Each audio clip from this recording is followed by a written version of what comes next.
Hi guys, I know it's been a long while since I've done my YouTube tutorials, but Halloween inspired me, so I decided to do this dead geisha tutorial. It's basically just a geisha with blood, tears coming out of her eyes and a wound on her neck, and I just think it's really creative and a little bit different. So if you like what you see, then please keep on watching. Thank you.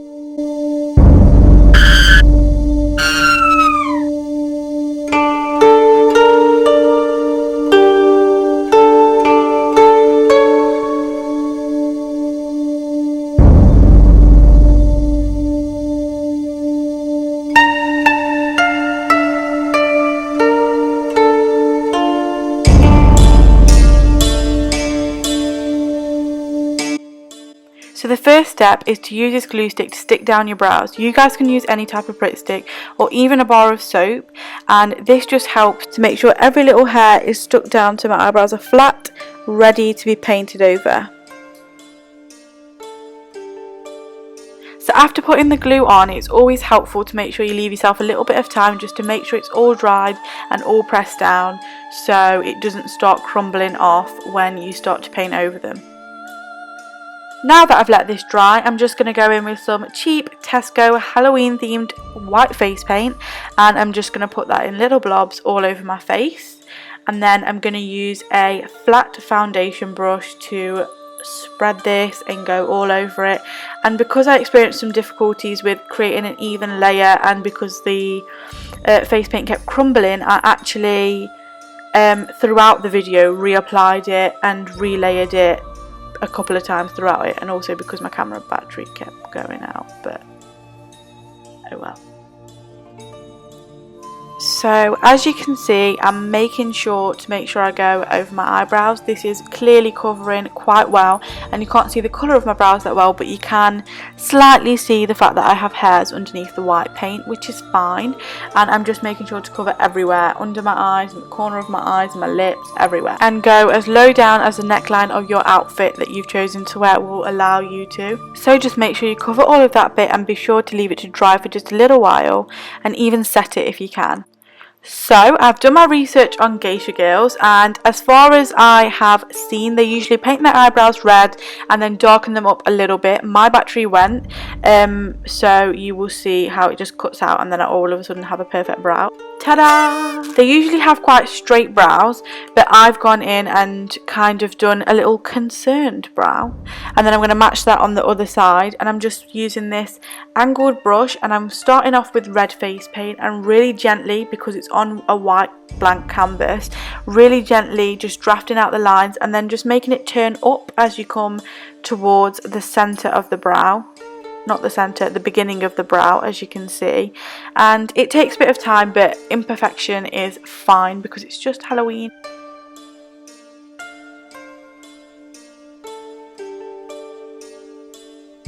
So as you can see now, I'm using some powder, which is just eyeshadow, just to set that eyebrow in, and now I'm going to use the excess of that to contour my nose. Again, be really light when you're brushing down your nose, because it is just a blank canvas and everything shows up on white.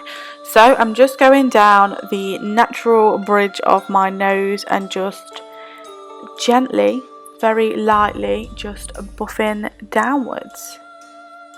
And then I'm blending this out a little bit more across to give it a bit more of a dramatic look, and to just blend a little bit into the white and give it a gradient effect, and just buffing that out more across.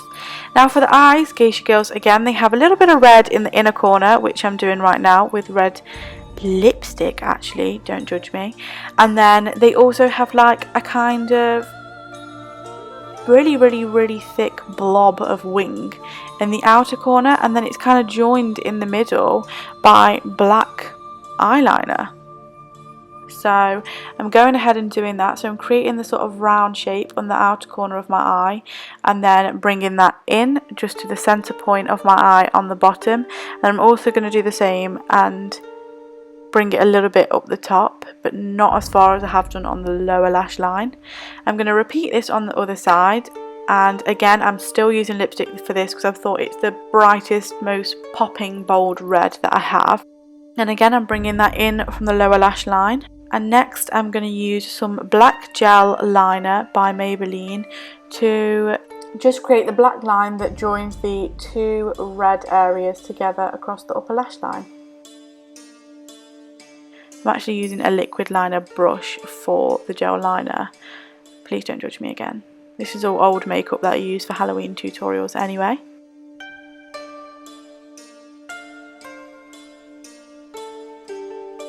And then I'm just basically just tracing out the sort of shape that I want and then filling it in with the eyeliner. And because I've got a lot of white on my lashes, white face paint, I am just wiping that off with a makeup wipe. And the final step is just to draw on the lips. Now, the traditional way of doing this is to make them a little bit smaller.